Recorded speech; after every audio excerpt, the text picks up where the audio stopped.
मेरे सभी होम्योपैथ भाइयों के लिए आज मैं मटेरिया मेडिका से रिलेटेड कुछ शब्द को आप लोगों के सामने उसका विस्तृत जानकारी दे रहा हूं। हम होम्योपैथ के लिए मटेरिया मेडिका पढ़ना, समझना और उस पर मनन करना ये बहुत बड़ी होम्योपैथ के लिए जिम्मेदारी हो जाती है। और जब तक हम मटेरिया मेडिका को अच्छी तरह से न समझ पाएंगे, हम अच्छे मेडिसिन का सिलेक्शन नहीं कर पाएंगे। खास करके एलेंस की नोट को जब पढ़ेंगे तो एलेंस की नोट का एक एक वर्ड इतनी विस्तृत जानकारी रखना पड़ता है कि हर शब्द को समझना पड़ता है और उसके लक्षण को अपने आप जानकारी लेकर करके हम पेशेंट से उसको तुलनात्मक अध्ययन कैसे करें, इस पर हम होम्योपैथ का बहुत बड़ा प्रभाव पड़ता है।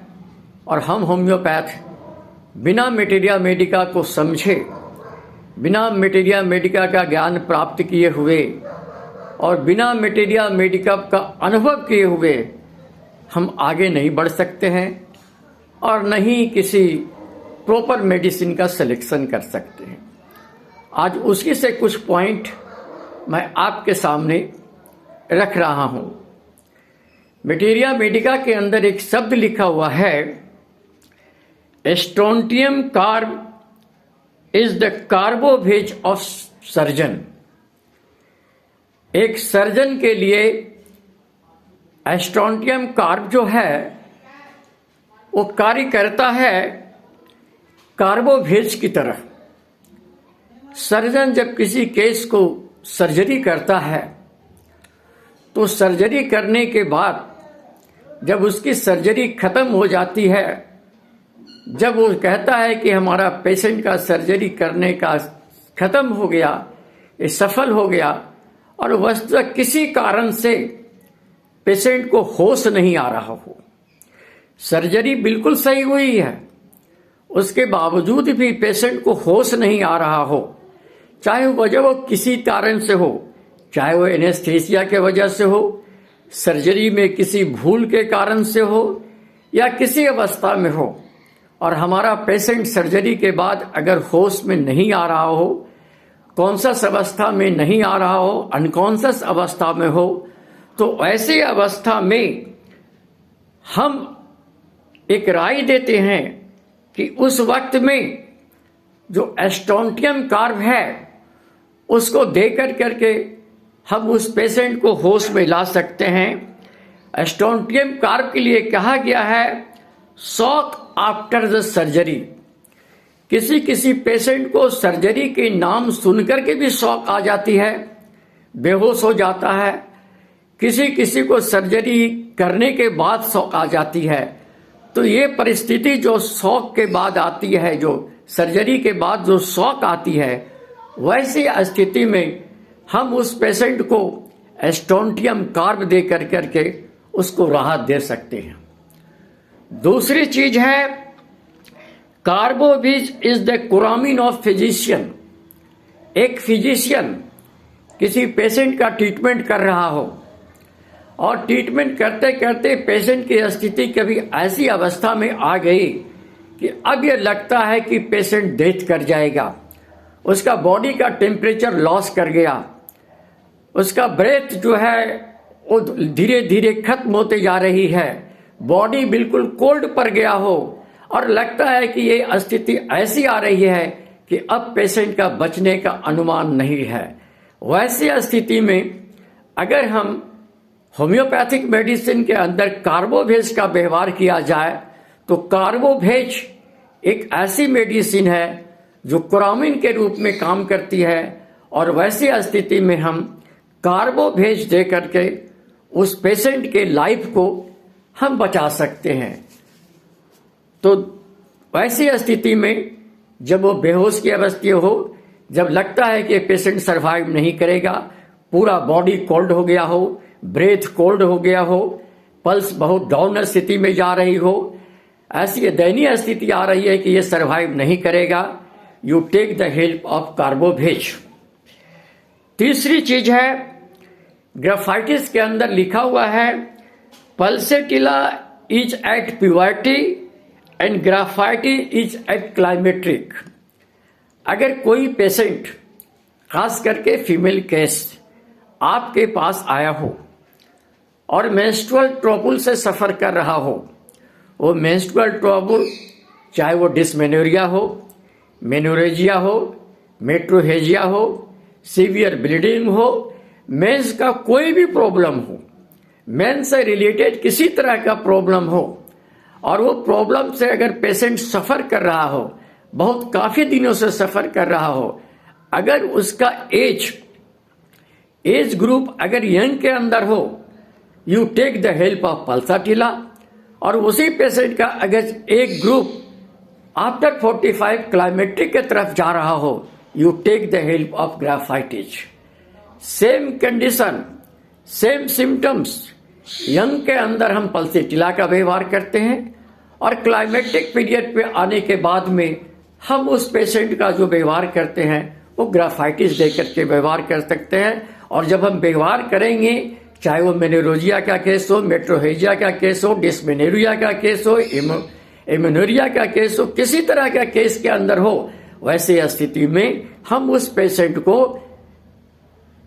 दे करके यंग में पल्सेटिला और क्लाइमेटिक पीरियड में जाने के बाद ग्राफाइटिस देने के बाद हम अपने साइंस के द्वारा उसे सफलता प्राप्त कर सकते हैं, उसे राहत दे सकते हैं। नेक्स्ट मेरा पॉइंट है, एलुमिना इज द एगोनाइट ऑफ क्रॉनिक डिजीज। जिस तरह से हम एक्यूट डिजीज के अंदर जब कोई भी पेशेंट को सडन एंड वायलेंट कंडीशन आती है, तो हमारे दिमाग के अंदर एक ही मेडिसिन पहले आती है और वो है एगोनाइट। मगर अगर कोई पेशेंट क्रोनिक डिजीज से सफर कर रहा हो, किसी तरह का भी क्रोनिक डिजीज हो, तो उस क्रोनिक डिजीज के अंदर में हमारा पहला ध्यान जो जाता है वो चला जाता है एलुमिना की तरफ। क्यों एलुमिना की तरफ जाता है? उसकी वजह क्या है कि हमने पूरे लाइफ के अंदर में जिस भी यूटेंसिल का व्यवहार किया, खाना बनाने से लेकर के खाने तक जिस बर्तन का हमने व्यवहार किया, उसमें एल्युमिनियम का व्यवहार बहुत ज्यादा हुआ। और जय हुए हम एल्युमिनियम के व्यवहार बरसों बरस से करते जा रहे हैं, तो हमारे शरीर के अंदर उस एल्युमिनियम का कुछ न कुछ इफेक्ट हमारे शरीर के अंदर आती है। और उस इफेक्ट के कारण अगर कोई क्रोनिक डिजीज उसके शरीर में आ रहा हो, चाहे वो किसी भी ऑर्गन से रिलेटेड हो, वैसी स्थिति में हमारा एक ध्यान चला जाता है कि हम इस पेशेंट को एलुमिना की तरफ सोच सकते हैं और एलुमिना दे करके हम उसको आराम कर सकते हैं। लास्ट मेरा पॉइंट है, जब कोनियम मैकुलेटम पढ़िएगा तो कोनियम मैकुलेटम के अंदर लिखा हुआ है कि Conium maculatum is the balm of Gilead of old maid and old bachelor. कोई भी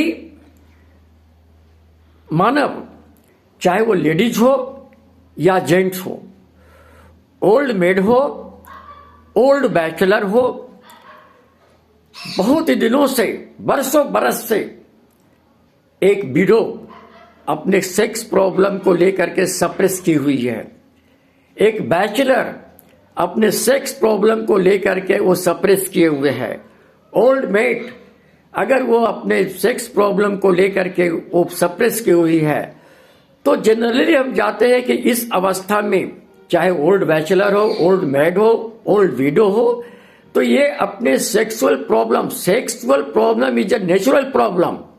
सेक्सुअल कोई प्रॉब्लम नहीं, sexual is a natural part of the body. हमारे शरीर के अंदर जो सेक्स है वो नेचुरल थिंग है। उस नेचुरल थिंग को हम सप्रेस कर रहे हैं, किसी भी वजह से हम सप्रेस कर रहे हैं, और जो सप्रेस करने की वजह है जिसके कारण से हमारे शरीर के अंदर कोई भी वाइटल ऑर्गन अगर डिरेंज हो रहा हो, ब्रेन से लेकर के किसी ऑर्गन के ऊपर उसका जो सेक्स सप्रेशन है, उसकी जो गलत क्रिया पड़ रही है, उस गलत क्रिया को ठीक करने के लिए हम जो मेडिसिन व्यवहार करते हैं उसका नाम है कोनियम मैकुलेटम। कोनियम मैकुलेटम को कहा गया है balm of Gilead. Balm of Gilead का मतलब लाख दुखों की एक दवा है। लाख दुखों की एक दवा किसके लिए? ओल्ड बैचलर के लिए। लाख दुखों की एक दवा किसके लिए है? ओल्ड मेड के लिए। लाख दुखों की एक दवा किसके लिए है? जो सप्रेशन किए हुए है, सेक्सुअल पावर को सप्रेस करके के रखा हुआ है, वैसे पेशेंट के लिए कहा गया है बाम ऑफ जिलेट। तो Conium is the balm of Gilead for the suppression of the sex power. ऐसी स्थिति में हम कोनियम मैकुलेटम दे करके उस पेशेंट को आराम कर सकते हैं। तो हमने छोटी सी चीज आपके सामने रखा कि अगर सर्जन सर्जरी करने के बाद अगर वो शॉक अवस्था में पेशेंट चला गया, take the help of strontium card. अगर फिजिशियन किसी पेशेंट का ट्रीटमेंट कर रहा हो और पेशेंट की स्थिति ग्राइनीय अवस्था में पड़ गया हो, शॉक की स्थिति में वो भी चला गया हो, take the help of carbo veg. अगर आप क्रोनिक केस को देख रहे हैं तो क्रोनिक केस में पहले आपका जो जाता है दिमाग के अंदर जो मेडिसिन, वो इल्यूमिना की तरफ चला जाता है। अगर फीमेल डिजीज से सफर कर रहा हो, मेन से सफर कर रहा हो कोई पेशेंट, तो ऐसी स्थिति में अगर यंग एज है तो हम पल्सेटिला की तरफ जाते हैं। अगर क्लाइमेटिक पीरियड की तरफ जा रहा हो तो हम ग्राफाइटिस की तरफ जाते हैं। और इसी तरह से हम मटेरिया मेडिका को पढ़ करके समझ करके एक सही मेडिसिन का सिलेक्शन कर करके हम पेशेंट को क्योर कर सकते हैं, रिस्टोरेशन ऑफ हेल्थ कर सकते हैं। Thanks to all homeopath. God bless you.